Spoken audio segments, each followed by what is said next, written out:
पहले वाले वक्ता कह रहे थे समाज जैसा होगा वैसे ही हमें बढ़ना पड़ेगा। मैं तो उल्टा मानता हूँ, समाज ऊपर से नहीं पड़ता, समाज हमारी सोच से बनता है। और अगर आप अच्छे इंसान है तो हो ही नहीं सकता समाज अच्छा ना हो। और फिर शुरुआत हम अपने आप से नहीं करेंगे, दूसरों को तो भाषण कोई भी दे दे। भाई 50 साल हो गए हमने, 50 साल हो गए हमने राजनेताओं को गाड़ बकते बकते। किसी को क्रिटिसाइज करवा लो हम तैयार बैठे, पापा को करवा लो, घर को करवा लो, बड़ों को करवा लो, पीढ़ियों को करवा लो, सबको हम क्रिटिसाइज करते हैं। मुझे तो नहीं लगता कि जब तक इंसान खुद अच्छा ना हो समाज हमारा अच्छा बन सकता है। 3 मोटी मोटी बात है। शुरुआत में इंसान पैदा होता है, 2 ही चीज है, या तो मेल है या तो फीमेल है। इतने सालों तक हम आज भी इस हालत में है कि हम महिलाओं को बराबर का दर्जा नहीं दे रहे हैं।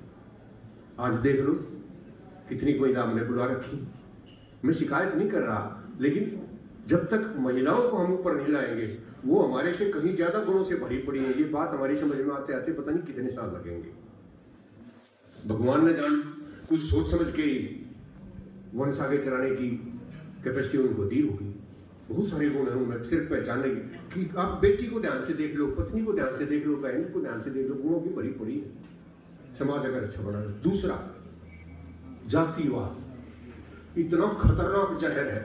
अरे डूब के मरने की बात नहीं है। हम राष्ट्रीय खिलाड़ियों में ये देखते हैं कि ये जाट है, बढ़िया है, क्षत्रिय है, राजपूत है। क्या है, क्या सोच हो गई हमारी?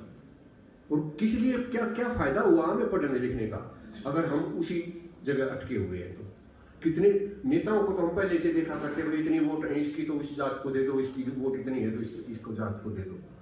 किसानों में भी हम जात देखने लग गए। मुझे लगता है जातिवाद का जहर जिस दिन इस समाज से चला जाएगा, एक अच्छा समाज का निर्माण हो सकता है। पुरुष और महिला का लिंग भेद जिस दिन खत्म हो जाएगा, उस दिन भी मुझे लगता है कि बहुत अच्छा समाज हमारा बन सकता है। मोबाइल की बात कर रहे थे, रिटायर हुए 5 साल हो गए भाई, हम बुजुर्गों की श्रेणी में हैं।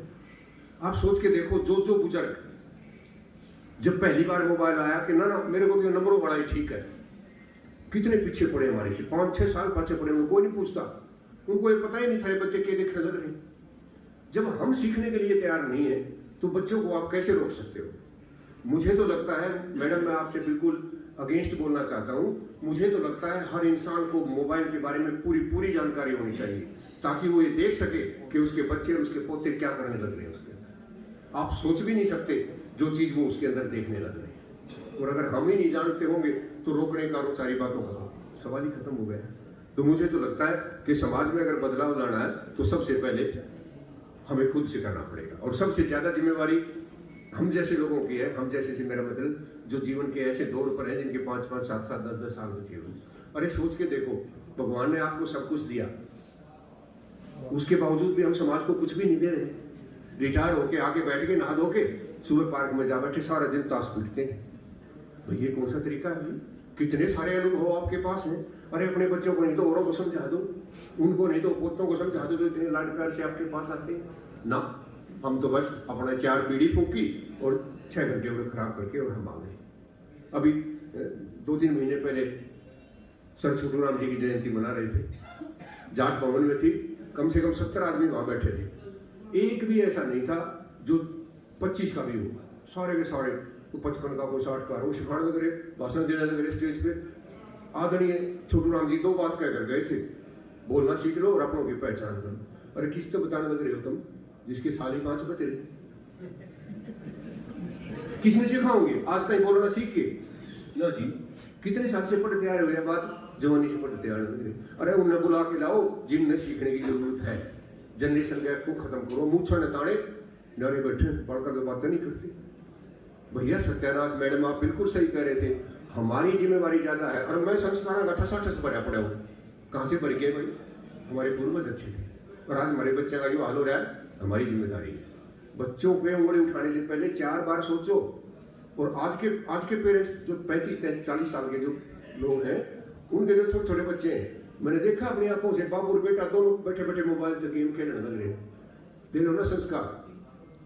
बड़ी हल्की सी बात है, भाई साहब मोबाइल में ऐसे ऐसे करता करता चढ़ गया लिफ्ट में, 11वें फ्लोर पे पहुंच रहा था, बटन 10 का दाब दिया, पहुंच गया वहां पे। जैसे खुला बाहर आ गया, तीसरा फ्लैट था, जाना था 1003 में, 1103 में घुस गया।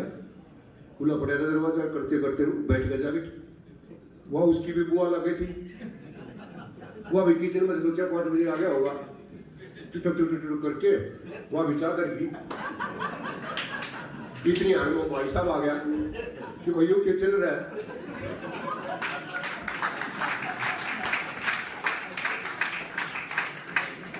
ये हालत है हमारे समाज की। ऊपर से हम कहते हैं कि बच्चों के संस्कार नहीं रहे। अरे संस्कार तो जिम्मेदारी जिसकी देने की थी वह फेल हुए पड़े।